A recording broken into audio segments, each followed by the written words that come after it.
সকাল থেকে ত্রিপুরার 8টি জেলার সাথে গোমতী জেলা উদয়পুর মহকুমায় ও প্রচন্ড বৃষ্টির ফলে উদয়পুর মহকুমার খিলপাড়া ও পশ্চিম খিলপাড়া গ্রাম পঞ্চায়েত এলাকার বিভিন্ন ওয়ার্ডে মানুষের বাড়িঘরে বৃষ্টির জল প্রবেশ করার ফলে জনগণের ব্যাপক সমস্যা তৈরি হয়েছে।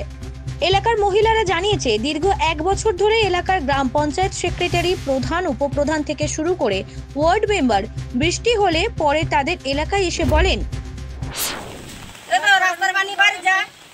রাস্তা দিয়ে চলাফেরা করুন না, কিছু না, ড্রেন করবো কইতাছে, ড্রেন দেওয়ার হয় না। দুদিন পরে তারা সেক্রেটারি, মেম্বার, প্রধান। কোন পঞ্চায়েত এটা? খিলপাড়া পঞ্চায়েত। খিলপাড়া না পশ্চিম খিলপাড়া? পশ্চিম খিলপাড়া। কত নাম্বার ওয়ার্ড? 3 নম্বর ওয়ার্ড। এই জায়গাটার নাম কি? খিলপাড়া। এখন আপনাদের দাবি কি?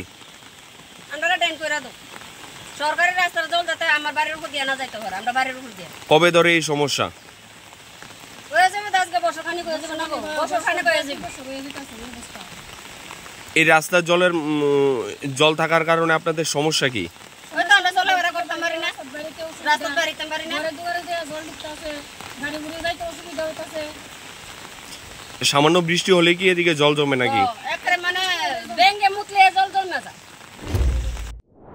এলাকার ক্ষুব্ধ মহিলাদের দাবি, অবিলম্বে রাস্তার ড্রেন নির্মাণ করতে হবে, যাতে করে বৃষ্টি হলে রাস্তার জল কারোর বাড়িতে প্রবেশ না করে। ত্রিপুরা থেকে বিক্রম কর্মকারের রিপোর্ট, জেলার বার্তা।